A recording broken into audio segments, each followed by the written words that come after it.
चलिए स्टार्ट करते हैं। एफएम, बोलो सम्स का क्या स्टेटस है? कौन से वाले करके आए हो? डाउट्स किसमें है? मॉड्यूल वाले की है, क्रैकर वाले? क्रैकर के बाकी दोनों अलग अलग करके आया तो क्या कराऊं? कोई बात नहीं, मैं आगे के सम्स करा देता हूँ और क्या। डाउट्स तो फिर सब लोग सॉल्व करके आओगे, साथ में कराऊंगा तो ही मतलब है। तो कोई इशू नहीं, अपने क्रैकर देखते हैं, क्रैकर में आगे सम स्टार्ट करते हैं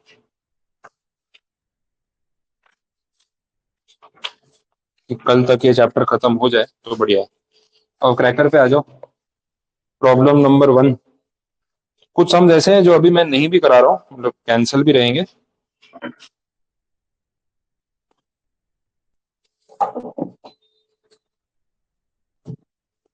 चलो ध्यान दो।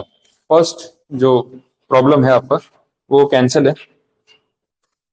हाँ, क्योंकि वो जो टॉपिक है वो अभी नहीं होगा कैंसिल, इन द सेंस कि अभी करना नहीं है उसको, लास्ट में देखेंगे जब बाकी के चैप्टर्स हो जाएंगे। बिकॉज इसमें ना डिविडेंड पॉलिसी वाले चैप्टर के कुछ कंसेप्ट हैं और वो अपना बाकी है। वो डिविडेंड ग्रोथ मॉडल है, गियरिंग रेशियो है, कैपिटल स्ट्रक्चर है, सब चैप्टर्स बाकी है, कंबाइन सम है। तो अभी मैं कराने जाऊंगा तो आपको कुछ समझ में नहीं आएगा, तो उसको पहले एकदम कट मत करो, पेंडिंग करके छोड़ दो, फिर लास्ट में देखेंगे। फिर है प्रॉब्लम नंबर 2। ये अभी सॉल्व कर सकते हैं, स्टार्ट करते हैं। कुछ सम मैंने ऐसे डिवाइड किया हुआ है, कुछ क्लास में करवा रहा हूँ, कुछ आपको होमवर्क दिया है, कुछ ऐसे हैं जो अभी नहीं करने हैं, पेंडिंग रहेंगे, तो वो कैटेगरी है। तो प्रॉब्लम नंबर 2 जो है वो अभी सॉल्व करना है, तो स्टार्ट करते हैं। डेटा एक बार डिस्कस कर लेते हैं, फिर देखो क्या फॉर्मूला लगाना है, क्या करना है। Krishna limited is currently financed with ₹10 lakh 7% bonds and ₹20 lakh of common stock. Common stock मतलब shares, equity shares. The stock has a beta of 1.5. Risk-free rate of return is 4%. Market premium is 3.5. The marginal tax rate for a company of this size is 35%. Now compute the weighted average cost of capital. अब इसमें दो चीजें हैं, एक तो bonds है और दूसरा इक्विटी है। आपको निकालना है weighted average cost of capital. तो एज अ फॉर्मूला तो हमें पता है क्या करना है भाई। बॉन्ड्स मतलब डेट हो गया ना, तो के डी और उसका वेट, प्लस हमारे पास इक्विटी भी है तो के ई और उसका वेट। ये दो चीजें तो आपको पता है, बट अब ये सब पहले फाइंड करना पड़ेगा डेटा के बेसिस पे। तो हमारा टारगेट है कि पहले के डी निकालें, के ई निकाले, ताकि फिर आगे का कैलकुलेशन हो सके। नाउ अगर के डी की बात करें तो कैसे कैलकुलेट करेंगे? बॉन्ड्स पे कुछ इंटरेस्ट रेट दे रखा है आपको क्वेश्चन में, 7%। और आपको पता है केडी वाले केस में क्या करना होता है? Interest into 1 - tax. आप 7% इंटरेस्ट अगर बॉन्ड्स में पे कर रहे हो तो उसमें आपका टैक्स सेविंग भी तो हो रहा है। टैक्स सेविंग कितना होगा? 35% टैक्स रेट के हिसाब से पे कर दो। 1 - 35%, कितना बचा? निकालो। 4.55। तो ये आ गया केडी। अब निकालना है के ई। के ई के लिए क्या अवेलेबल है?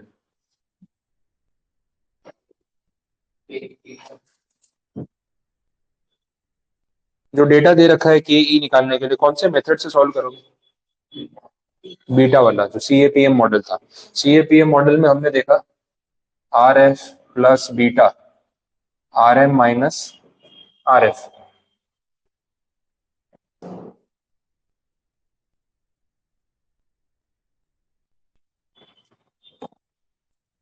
आर एफ कितना दिया हुआ है क्वेश्चन में? देखो, risk free rate 4%, beta 1.5, market rate 3.5। ना कम कैसे? अच्छा, रिस्क प्रीमियम दिया है क्या? ये मार्केट रेट दिया हुआ है। रिस्क प्रीमियम मतलब ये दोनों का डिफरेंस दिया है। मार्केट रेट और रिस्क फ्री रेट का डिफरेंस लेते तो प्रीमियम आता है। अपन ने जब डिस्कस किया मैंने आपको बोला भी था कि भाई रिस्क प्रीमियम का मतलब क्या है कि रिस्क फ्री रेट से ऊपर जो मार्केट मुझे रिटर्न दे रहा है उतना तो मुझे प्रीमियम कम से कम चाहिए। तो अगर मार्केट रिस्क प्रीमियम बोला है तो आपको ये डायरेक्टली दे रखा है 3.5, क्योंकि आरएम जो है वो आरएफ से कम थोड़ी हो सकता है। This can not be less than the risk free rate. तो ये आरएम 3.5% हो ही नहीं सकता, वो प्रीमियम वर्ड यूज किया है। मतलब ये पूरा आपको डायरेक्टली दे दिया 3.5% ऐसे। अब आप इसमें से के ई निकाल के देख लो, 3.5 इंटू 1.5 प्लस 4 कितना होगा? 9.25। तो कॉस्ट ऑफ इक्विटी आ गया, तो के ई मिल चुका है। अच्छा वेट्स निकाल लोगे आप? वेट्स में तो प्रॉब्लम आएगा ही नहीं। ठीक है, 20 लाख और 10 लाख है ना, टोटल कैपिटल 30 लैक्स, और 30 लैक्स में से डेट है आपका 10 लैक्स। तो इसका वेट हो गया 0.33 या 1/3, और इसका वेट हो गया 0.67। तो हमें तो इजीली आ जाएगा। बस अब वैल्यूज पुट करके डब्ल्यू एस ई सी कंप्लीट कर लो, देखो क्या आ रहा है।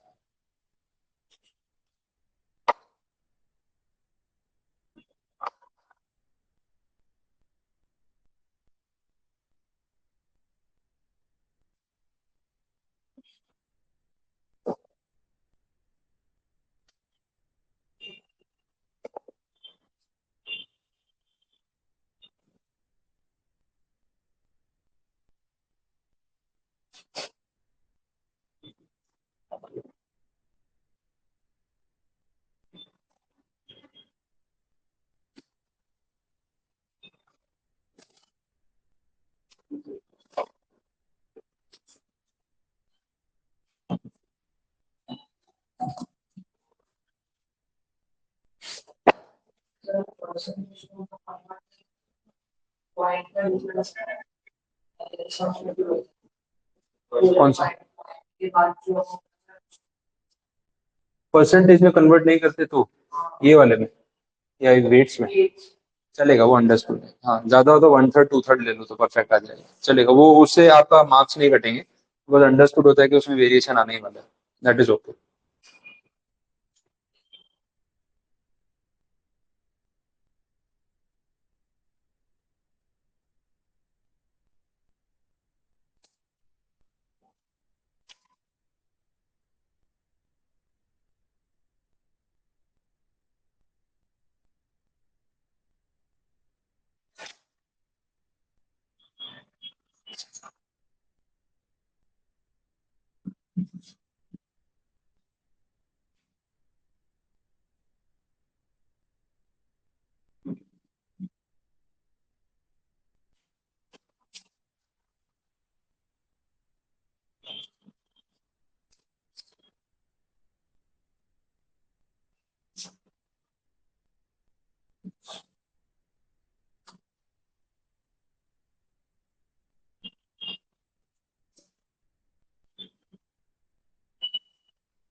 बोलो final answer. W A C C tally हुआ 7.68, सबका आ रहा है। सिर्फ वो फॉर्मूला में रखना है आपको और कुछ नहीं करना है। चलो ठीक है, आ गया तो बढ़िया है। Next question exactly same type का है और 8 मार्क्स का पूछा हुआ है पहले December 14 में। ये अब आपको अगर होमवर्क में ट्राई करना है तो कर सकते हो, मेरी जरूरत नहीं पड़ेगी। तो एक बार टिक कर लो, सेम टाइप है तो फिर अभी सॉल्व नहीं करेंगे। अरे एक मिनट, इसमें तो ईवी है पूछा है ना, रुक जाओ रुक जाओ रुक जाओ।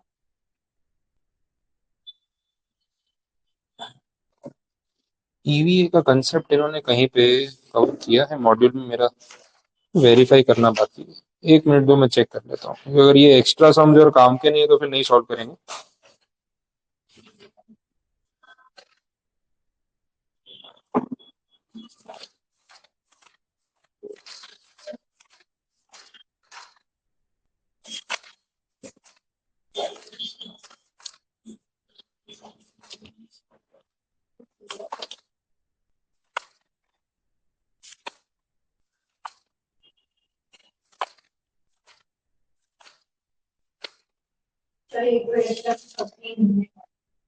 नहीं, ईवीए वाले काफी सारे क्वेश्चंस हैं क्रैकर में, बट मैं वो चेक कर रहा हूँ क्योंकि मॉड्यूल में ईवीए का कोई सम नहीं है। और क्योंकि अभी इन्होंने मॉड्यूल में चेंजेस भी किए हैं, तो अगर वो टॉपिक नहीं है तो फिर अपने उसके सम के पीछे नहीं पड़े। 2 मिनट, ये मैंने उसके सम से इसमें टिक तो करके रखे हैं, मेरा खाली ये देखना बाकी है कि किसी और चैप्टर में कवर हो रहे हैं क्या। नहीं तो अभी मैं एक बार आपको मीनिंग बता के छोड़ देता हूँ, बाकी फिर सर्च कर लूंगा आज कि अगर मॉड्यूल में किसी और चैप्टर में टॉपिक कवर हो रहा हो तो वहां पे पढ़ लेंगे, क्योंकि मेरे ध्यान में तो नहीं आया है अभी, तो फिलहाल नहीं दिख रहा है कि कहीं पे कवर किया हो। तो इसके सम्स फिर आज टारगेट नहीं करते, करवा दूंगा इतने सारे, और फिर अगर आने ही नहीं वाले तो अननेसेसरी क्यों अपना टाइम वेस्ट करें। कंसेप्ट चाहिए तो एक बार बता देता हूँ, उसमें कुछ प्रॉब्लम नहीं, नॉलेज के लिए तो अपने समझ ही सकते हैं।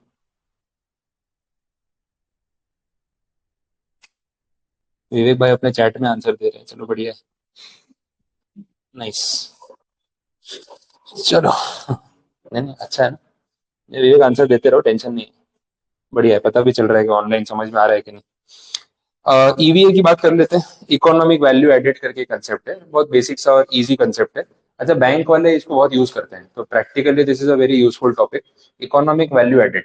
अब अल्टीमेटली बात वो है कि हमारी, क्योंकि कॉस्ट ऑफ कैपिटल गिन रहे हैं तो कनेक्टेड, आपने अभी ये सब कुछ गिन के एक WACC निकाला, सपोज 7.68% जो भी आपका आ रहा है।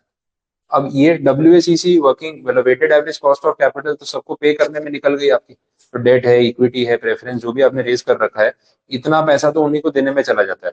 अगर आपकी कंपनी का एक्चुअल रिटर्न, जिसको अपन कैपिटल बजटिंग में IRR बोल रहे थे, एक्चुअल रिटर्न, अगर आपका एक्चुअल रिटर्न इससे ज्यादा निकल रहा है, मान लो आपने जब एक्चुअल रिटर्न कैलकुलेट किया, जिसको अपने IRR नाम देंगे, वो आया 10%, ठीक है, तो आपकी कमाई 10% हुई है, वो बात सही है, लेकिन उसमें से ये 8% तो इनको चुकाने में निकल गया होगा, आपके पास क्या बचा, 2%, ऐसा बोल सकते हैं। तो आपकी कंपनी की जो वेल्थ जनरेट हुई है, वेल्थ क्रिएट हुई, वो सिर्फ 2% के हिसाब से हुई है। आप ये नहीं बोल सकते 10% वेल्थ जनरेट हो गई, भाई 10 में से 8% तो ब्याज वाले लेके चले गए, आपके पास क्या बचा, 2% बचा। तो that 2% is actually value addition in the company, और उसको हम बोलते हैं इकोनॉमिक वैल्यू एडेड। तो मीनिंग बहुत सिंपल है, after paying off the outsiders whatever is left with the company, that is the actual value addition. तो अगर आपने 100 रुपए उधार लिए और उसमें से कुछ पैसे कमाए, 10 रुपए कमाए, 10 रुपए में से 8 रुपए तो ब्याज वाले और डिविडेंड वाले लेके चले गए, आपके पास क्या बचा, 2 रुपए। अब वो 2 रुपए से ही तो आपकी कंपनी की वैल्यू बढ़ी, उससे ज्यादा तो कुछ बढ़ा नहीं, बाकी लोग तो आउटसाइडर्स लेके चले गए। बैंक वाले ये कंसेप्ट या ये पैरामीटर यूज करते हैं लोन देने से पहले। कोई भी बैंक अगर आपकी कंपनी को लोन देगी तो ये देखेगी कि आपका रिटर्न कितना है। अगर आपकी कंपनी मान लो 7% रिटर्न जनरेट कर रही है, 7%, और बैंक वालों ने गिना कि आपका weighted average cost of capital तो इतना आ रहा है, तो आपको लोन मिलेगा नहीं मिलेगा, कोई समझदार बैंक आपको लोन देगी नहीं। वो क्या बोलेंगे, बोले 7% रिटर्न कमाते हो, 7.25% तो आपका ब्याज जा रहा है, तो बाकी का पैसा कहाँ से लाओगे, और हमसे जो लोन लोगे वो लोन रीपे करोगे और कब तक कर पाओगे, एक पॉइंट पे ये ऊपर का जो एक्स्ट्रा अमाउंट है वो आप दे ही नहीं पाओगे, तो हमारे तो पैसे डूब जाएंगे, भाई लोन नहीं देना है। तो लोन देने से पहले ये EVA वाला जो पैरामीटर है, ये बहुत सारी बैंक्स डेफिनेटली देखती है और उसके बेसिस पे आपको फंडिंग मिलती है, वैसा है। तो उसी से रिलेटेड यहाँ पे सम्स में इन्होंने बात की है। अब जब भी EVA का सम आएगा, सपोज अपने सिलेबस में अगर अपने कर रहे हैं, तो WACC तक तो आपको जाना ही पड़ेगा, क्योंकि आपको कंपैरिजन करना है between cost of capital and rate of return, और उसका डिफरेंस निकालना है। तो जितना इस चैप्टर में अभी तक सीखा है वो तो इस सम का पार्ट होने ही वाला है, और रिटर्न कैलकुलेट करना उसके लिए कोई डेटा दे रखा हो तो बात अलग है, तो ऐसा कंपैरिजन होगा। बट आज के लेक्चर में मैं इसको अभी प्रायोरिटी नहीं दे रहा हूँ, बिकॉज अगर ये मॉड्यूल में से निकल गया आपकी, तो फिर ये सम्स करके मतलब नहीं है, फिर अपने उस कंसेप्ट पे नहीं जाएंगे, मैं एक बार वेरीफाई कर लूंगा। तो अभी इसको छोड़ दो, जिन सम्स में EVA आ रहा है उसको पेंडिंग रहने देते हैं, हाईलाइट करके छोड़ देते हैं।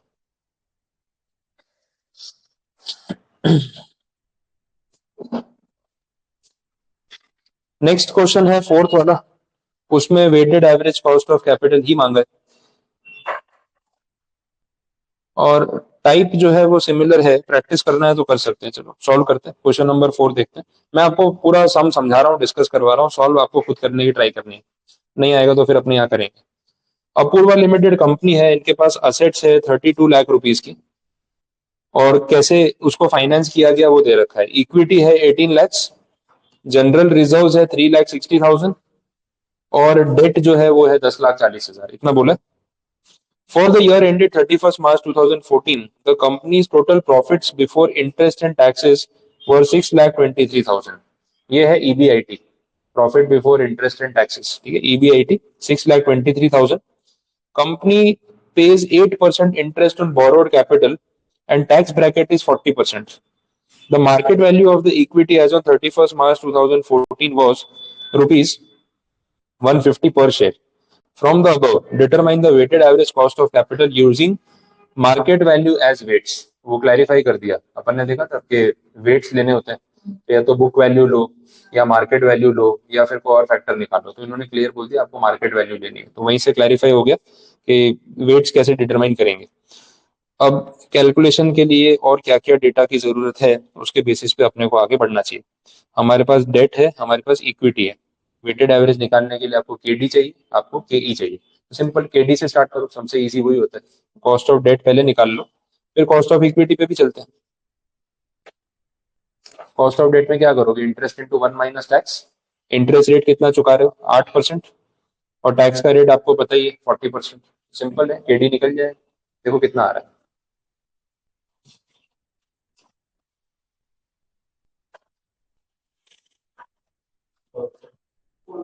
4.8 आ रहा है, तो केडी आ चुका है 4.8.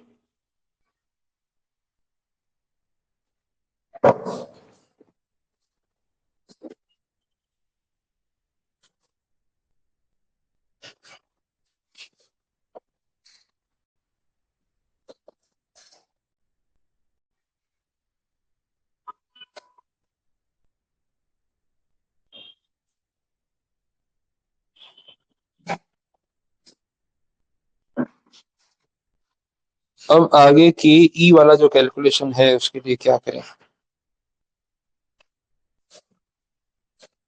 कॉस्ट ऑफ इक्विटी निकालने के लिए we have different formula, CAPM model, dividend yield model, earning yield model. तो इसमें से कौन सा मॉडल आपको लग रहा है यूज हो पाएगा, डेटा देख के समझ आती है. CAPM के लिए है RF, बीटा, डिविडेंड और अर्निंग पर शेयर का कोई डेटा मिल सकता है. डिविडेंड के लिए तो कुछ बोला नहीं है देखो सामने, तो बचा क्या, अर्निंग पर शेयर. वही एक ऑप्शन है. रीजन बीइंग हमारे पास प्रॉफिट्स है ना, तो उसमें अर्निंग पर शेयर वाले मेथड पे ही जा सकते हैं, क्योंकि डेटा में इससे ज्यादा कुछ अपने को हेल्प नहीं मिल रही है.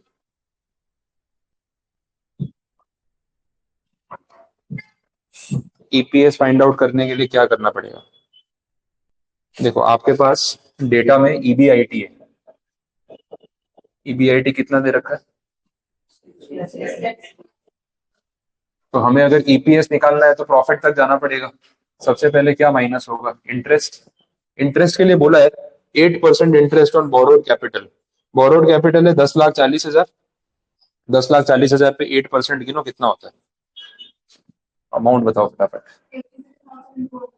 83,200 यह है. ये माइनस करने के बाद बचा अर्निंग बिफोर टैक्स, लेस कर लो. आया 5,39,800. इसमें से माइनस होंगे टैक्सेस. टैक्सेस एट 40%,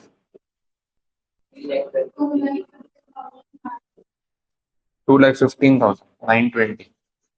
ये माइनस करने के बाद आया profit after tax for equity. ये आ रहा है. अब प्रॉफिट आफ्टर टैक्स आ चुका है, दिस इज फॉर इक्विटी. यहां से EPS निकाल सकते हैं. अब EPS के लिए हमें चाहिए profit after tax divide by number of shares. Profit after tax तो ये रहा 323,880. नंबर ऑफ शेयर्स कितने हैं, देखो 18 लाख रुपए के शेयर्स है, 100 रुपए का एक, तो वहां से मिल जाएगा ना 18,000. देख लो EPS कितना आ रहा है, 17.99. ओके, अर्निंग पर शेयर आ चुका है. अब अपने को चाहिए KE, cost of equity. Earning per share वाला मॉडल क्या बोलता है, EPS divide by market price into 100. EPS 17.99, market price आपको दे रखा है 150 रुपए का शेयर है ना, इंटू 100 करोगे आ जाएगा KE 11.99. KE आ गया, KD आ गया 4.8. अब आपको जाना है WACC पे. WACC के लिए उन्होंने क्लियर बोला है मार्केट वैल्यू को ही यूज करना है फॉर वेट्स। यहां तक कोई कंफ्यूजन है तो बोलो। कंप्लीट। तो अब WACC निकालते हैं। बीच में ये वाला कैलकुलेशन हटा रहा हूँ तो आपके पास है ही।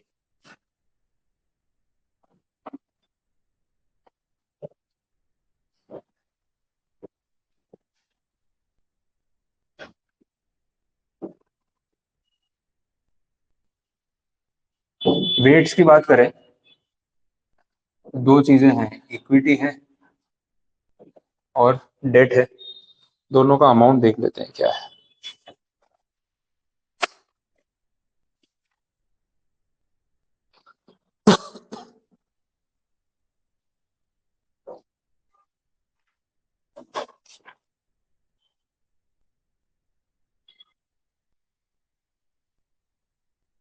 उन्होंने सीधा सीधा बोला है मार्केट वैल्यू को ही यूज करना है, तो इम्प्लाइड अपने वही करेंगे और कुछ तो करने की जरूरत नहीं। अच्छा, इक्विटी वैसे बुक वैल्यू में 18 लाख की है, लेकिन ये 100 रुपए का शेयर है। उन्होंने क्या बोला है, बुक वैल्यू नहीं, मार्केट वैल्यू यूज करना है। कितनी वैल्यू हो जाएगी वो देख लो। सिंपल देखा जाए तो 18,000 शेयर 150 रुपए के मार्केट रेट से, ये हो जाएगा 27 lakhs। So this is equity. और डेट तो जो है वही रहेगा, उसमें कोई मार्केट वैल्यू अलग तो है नहीं, 10,40,000। ये प्लस करके हो गया 37,40,000 टोटल। अब वेट्स मिल जाएंगे यहाँ से, WE और WD डायरेक्टली मिल जाएगा। डेट का वेट होगा 10,40,000 डिवाइड बाई 37,40,000 और इक्विटी का वेट होगा 27 लाख डिवाइड बाई 37,40,000। वेट्स आ जाएंगे, देख लो कैलकुलेट करके कितना आ रहा है।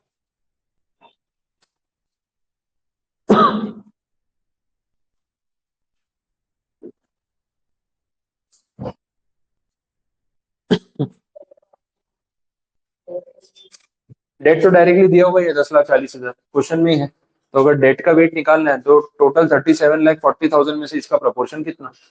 सिंपल, ये रहा 10,40,000 डिवाइड बाई 37,40,000 और इक्विटी वाला 27 लाख डिवाइड बाई टोटल। ये लिया ना, मार्केट वैल्यू हो ही गई ना, 150 रुपए की ना, तो मार्केट वैल्यू आई गई। डेट में तो ऐसा कुछ है नहीं, तो जो बुक वैल्यू है मार्केट वैल्यू सेम, तो इक्विटी में ही फर्क पड़ेगा।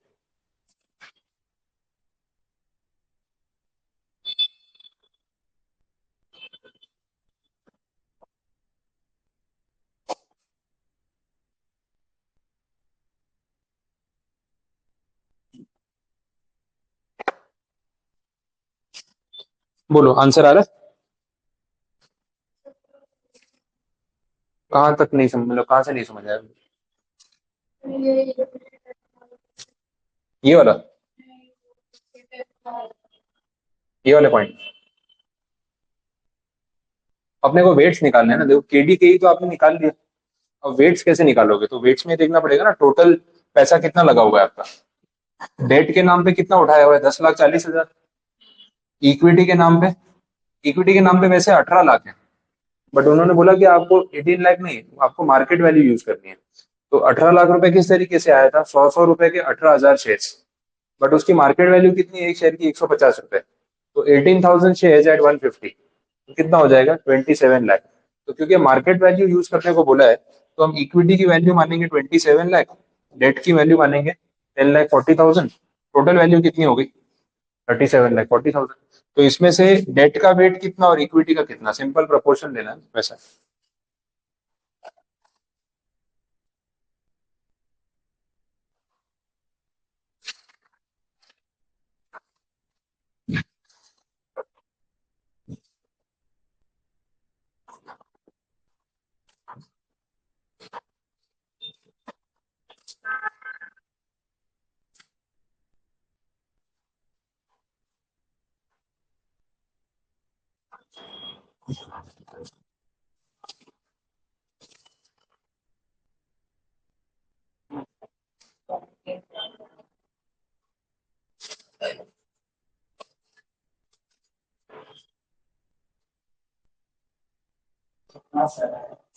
आ गया,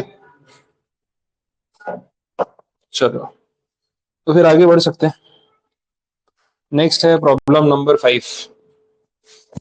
ईवीए अभी हाईलाइट करके छोड़ दो, लास्ट में देखते हैं। सिक्स्थ वाला होमवर्क है, कुछ है नहीं उसमें, सेम टाइप। क्वेश्चन 7, ये वो सम है जो अपन ने स्टार्टिंग में क्लास में किया था, जिसमें वो मेच्योरिटी वैल्यू और रिडीमेबल वाला पॉइंट था, M V minus N P upon number of years, वो वाला। तो ये उसके बेसिस पे पूरा क्वेश्चन है, तो ये अभी सॉल्व करना है तो अपने स्टार्ट कर सकते हैं, कुछ इशू नहीं है।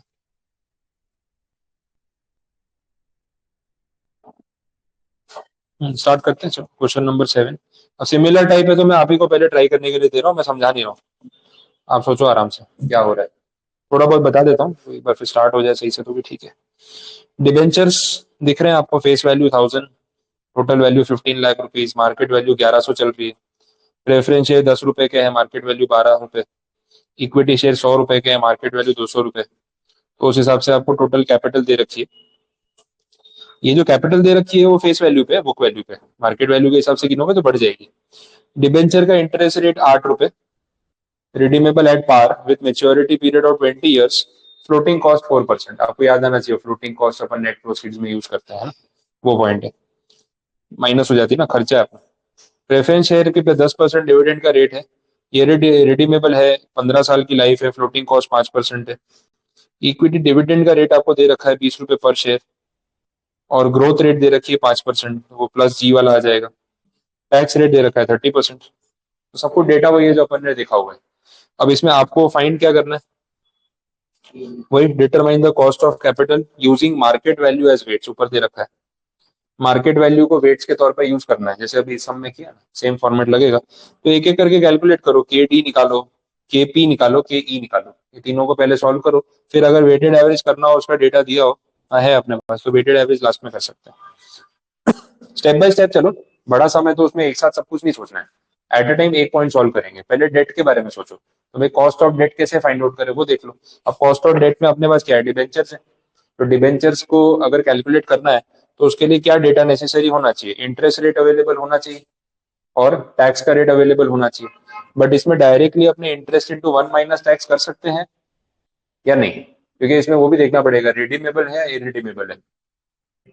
रिडीमेबल है तो जहाँ रिडीमेबल आएगा ना, वो अपना एमवी और एनपी वाला फॉर्मूला आएगा, क्योंकि आप अगर मेच्योरिटी वैल्यू में कुछ ज्यादा पे कर रहे हो तो उसको आपको राइट ऑफ करना पड़ेगा नंबर ऑफ ईयर्स में, लाइफ फिक्स है ना, तो वो फॉर्मूला आएगा। तो उसके बेसिस पे सोचो, ट्राई करो, नेट प्रोसीड्स निकालो, मेच्योरिटी वैल्यू कितनी है वो देखो, एट पार है, एट प्रीमियम है, क्या है, उसके बेसिस पे सॉल्व करो।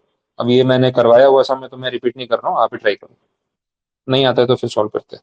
फॉर्मूला रिफर करना है तो कर लो, आपके पास है आगे, काफी डिटेल में अपन ने बात की थी कि भाई एक तो इंटरेस्ट का कॉस्ट लगता है, और एक जो आपका प्रीमियम या डिस्काउंट की वजह से जो खर्चा लगता है वो, या फ्लोटेशन कॉस्ट की वजह से खर्चा लगता है वो, तो वो आपको देखना है।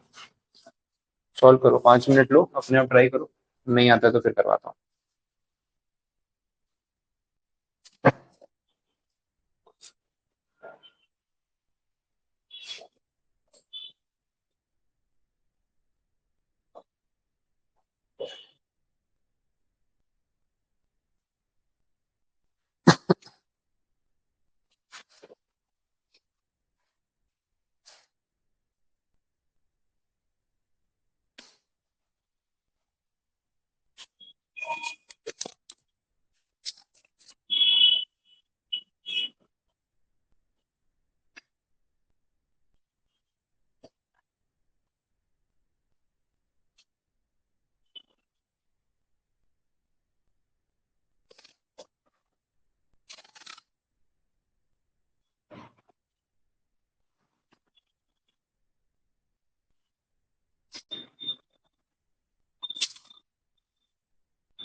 Yeah, so my face was minus 2. A and B. And the ending तो फॉर्मूला से market value minus market value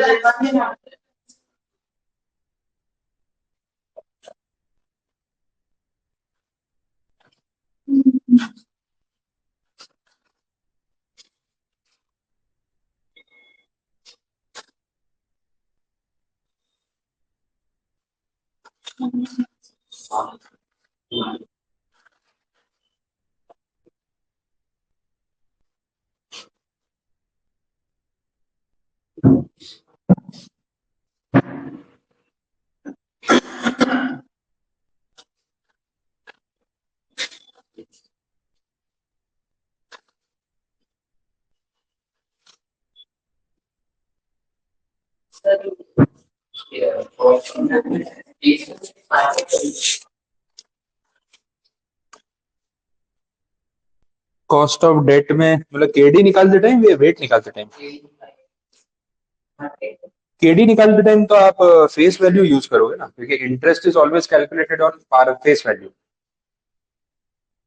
implied. उन्होंने भी तो वही किया। डिबेंचर पे, बॉन्ड्स पे, डेट इंस्ट्रूमेंट्स पे जो आपको इंटरेस्ट कैलकुलेट करना होता है always on face value.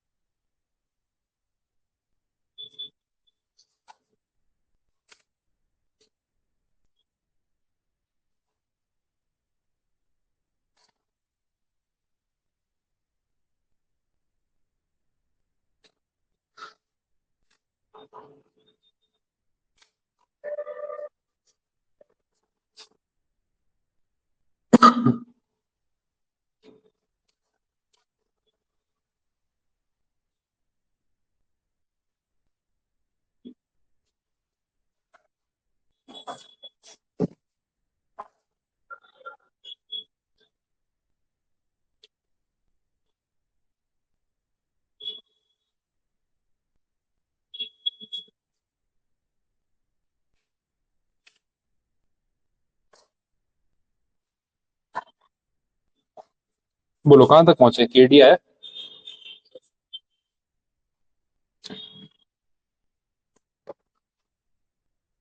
Speed बढ़ाओ, इतना टाइम लगाओगे एग्जाम में तो कैसे होगा? सोचने में टाइम ज्यादा जा रहा है।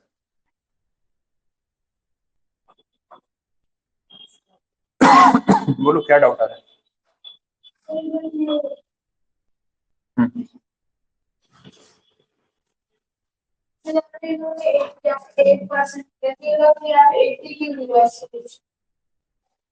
₹1000 पे 8% 80 होता है।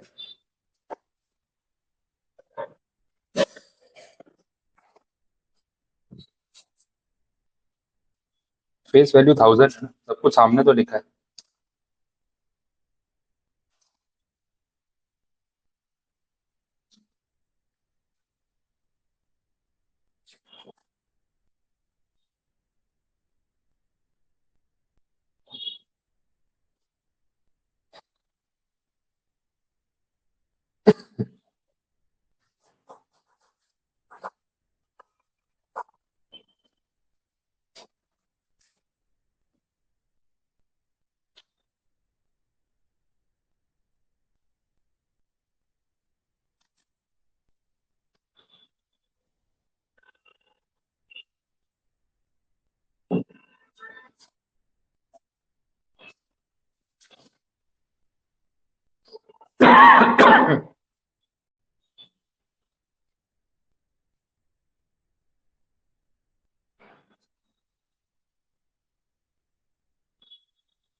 बोलो कहाँ पहुंचे? अच्छा केडी वाला हो गया सॉल्व? सबका आया केडी? किसी को पूछना है? नहीं आया? क्यों? फॉर्मूला दिमाग में बैठा नहीं लग रहा है?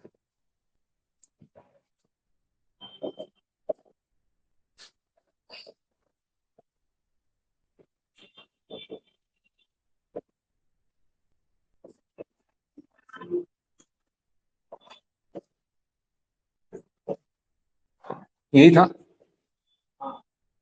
डेटा इसके हिसाब से लेते जाओ, क्या प्रॉब्लम है? इंटरेस्ट का अमाउंट 80 रुपीज आ रहा है, 1000 पे 8%, टैक्स का रेट कितना है?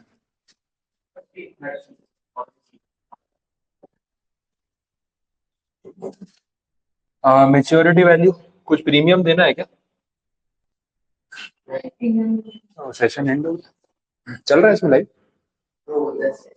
हम्म, ओके। मेरे वाले में क्यों एंड आ गया? इसमें दिखा रहा है लाइव चालू?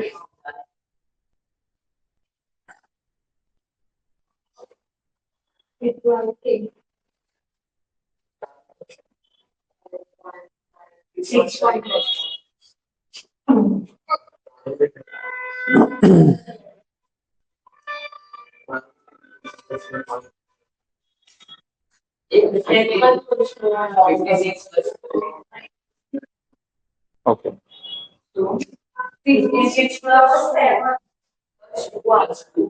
हाँ चलो यहाँ देख लो एक बार, ये कंप्लीट करते हैं, ध्यान दो ध्यान दो, ये वाला पहले कंप्लीट करवा दो। मेच्योरिटी वैल्यू कितनी बोली? एट पार बोला है, प्रीमियम बोला है, डिबेंचर्स एट पार? यहाँ बातें मत करो, ये देखो मेच्योरिटी वैल्यू पे 1000 रुपए देना। नेट प्रोसीड्स कैसे आया? फ्लोटेशन कॉस्ट माइनस करके, ठीक है। तो नेट प्रोसीड जो आ रहा है वो 960 आ रहा है। अच्छा डिबेंचर की लाइफ कितनी है? तो 20 ईयर्स में राइट ऑफ होगा, डिवाइड में वही 1000 प्लस 960 डिवाइड बाई 2। अब इससे जो आंसर आएगा वो फाइनल आंसर। वैल्यू सही है तो फिर नंबर टैली होने चाहिए ना लास्ट में, तो ऑब्वियसली वही होगी, कभी नहीं आया। पता चला फॉर्मूला का इम्प्लीमेंटेशन सेम ही समय, फिर प्रेफरेंस में भी यही लॉजिक लगेगा, फॉर्मूला वही लगेगा, खाली यहाँ पे इंटरेस्ट वाला जो पोर्शन है, अगर आप प्रेफरेंस फाइंड करोगे तो इंटरेस्ट के बदले डिविडेंड आ जाएगा, और डिविडेंड में टैक्स माइनस होता नहीं है, बस बाकी तो फॉर्मूला सेम लॉजिक पे रहने वाला। इक्विटी वाले केस में सीधा डिविडेंड यील्ड वाला फॉर्मूला यूज कर लिया, उससे आपको के ई मिल गया, और फिर लास्ट में डब्ल्यू एस ई सी। पता चला कैसे अप्रोच करना है? चलो क्वेश्चन नंबर 8 तो होमवर्क में है, 9 होमवर्क में है, वो सब हो गए। 10th वाला ईवीए है तो लिख के रख लो, वो अभी करना नहीं है। 11 होमवर्क, 12 होमवर्क, 13th वाला अभी पेंडिंग रहेगा, लास्ट में देखेंगे वो भी। ईवीए जैसा ही है, एग्जैक्टली नॉट ईवीए, टॉपिक अलग है लेकिन लास्ट में बात करेंगे। 14th वाला ईवीए, काफी समझे ईवीए वाले पुराने। 15th होमवर्क, 16th अब आपसे हो जाएगा, वैसे मुझे करवाना क्लास में ही है, मतलब खुद ही आपसे ही करवाना है, तो आपको घर पे भी सॉल्व करना है तो ट्राई कर सकते हो। 16th वाले में मेरी जरूरत नहीं पड़ेगी, एक बार अटेम्प्ट करना, अब बन जाएगा, कुछ समझ यहाँ पे हो गए ना तो कर सकते हो।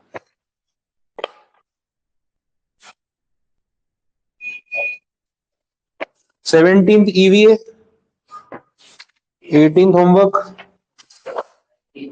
19th होमवर्क, 20 होमवर्क, अब 21 वाला भी हो जाएगा, करवा वो सेल्फ वाला ही है, क्लास के लिए रखा था मैंने, लेकिन अब आप घर पे ट्राई कर सकते हो। 21 इज होमवर्क। 22 ईवीए, 23 अब बन जाएगा, उसको भी आप होमवर्क में ले सकते हो, सेम टाइप के सम्स।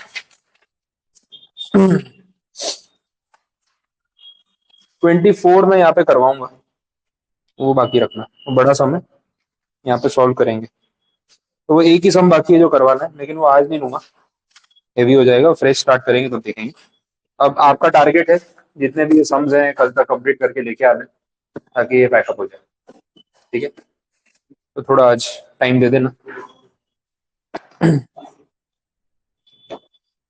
कल आपकी टेस्ट भी है ना, तो मैं इसको फिर कैसे बांटेंगे, सम्स काफी सारे, पढ़ना भी तो होगा। एक काम कर सकते हैं, सम्स को डिवाइड कर लेते हैं, दो बुक में से एक बुक तो एटलीस्ट कल खत्म करके आओ, एक पे सैटरडे के लिए रखते हैं, वो ऑप्शन है। तो चैप्टर मुझे पैकअप करना है इस वीक में, हाँ मॉड्यूल में सम्स कम है। तो कल क्या टारगेट करना है, मॉड्यूल करनी है क्रैकर करनी है, मॉड्यूल, फिर सैटरडे को क्रैकर आएगी फिर। तो कल मॉड्यूल टारगेट करो, जिनके पास टाइम है आगे सम्स करके रखने करके रखो। डाउट सॉल्विंग में कल मैं पहले मॉड्यूल के सम्स ले लूंगा, ये 24 वाला करवा दूंगा, और सैटरडे को फिर क्रैकर के डाउट्स और अपना चैप्टर पैकअप, फिर मंडे से नया टॉपिक स्टार्ट करेंगे वैसे। बस ठीक है, इतना रखो आज के लिए काफी।